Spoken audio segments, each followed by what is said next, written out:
अभी तक आपने इस चैनल को सब्सक्राइब नहीं किया है तो सब्सक्राइब कर दीजिए और बेल आइकन को प्रेस कर दीजिए, जिससे इस चैनल पर प्रस्तुत होने वाली पुराण की बात और कथाएं आप तक पहुंचती रहे। जया एकादशी पर करें इस व्रत कथा का पाठ। माघ मास के शुक्ल पक्ष की एकादशी तिथि को जया एकादशी का व्रत रखा जाता है।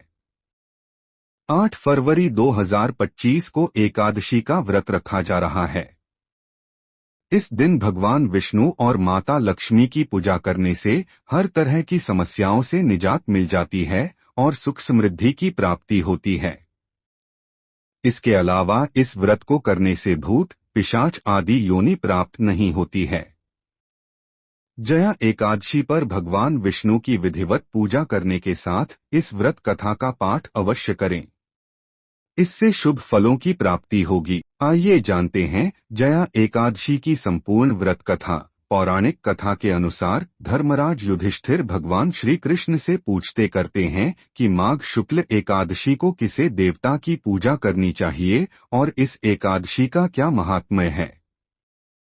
इसके जवाब में श्री कृष्ण कहते हैं कि माघ शुक्ल पक्ष की एकादशी को जया एकादशी कहते हैं।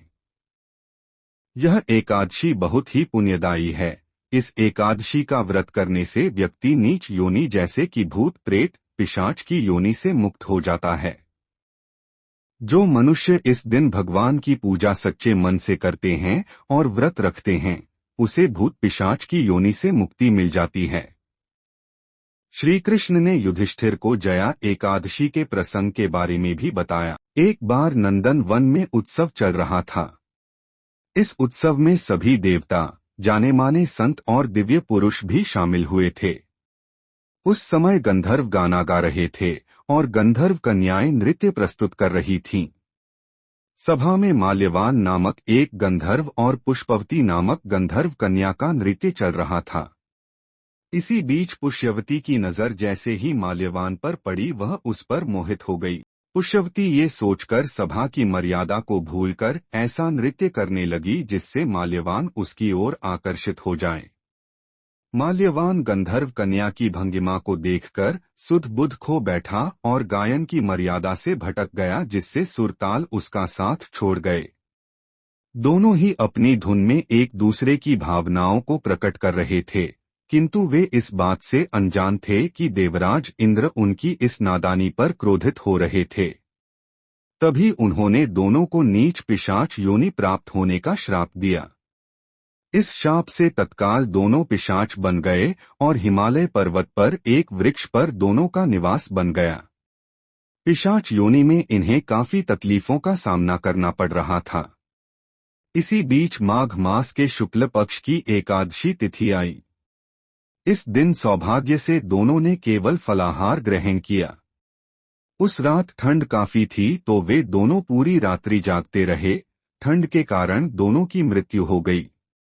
हालांकि उनकी मृत्यु जया एकादशी का व्रत करके हुई, जिसके बाद उन्हें पिशाच योनि से मुक्ति मिली और वे स्वर्गलोक में पहुंच गए। इंद्रदेव उन दोनों को वहां देख हैरान हो गए और पिशाच योनि से मुक्ति कैसी मिली यह पूछा। माल्यवान ने कहा, यह भगवान विष्णु की जया एकादशी का प्रभाव है।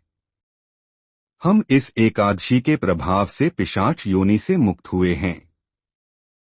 इंद्र इससे अति प्रसन्न हुए और कहा कि आप जगदीश्वर के भक्त हैं, इसलिए आप अब से मेरे लिए आदरणीय हैं। आप स्वर्ग में आनंद से रहें। ऐसी और वीडियो के लिए लाइक करें, शेयर करें और सब्सक्राइब जरूर करें।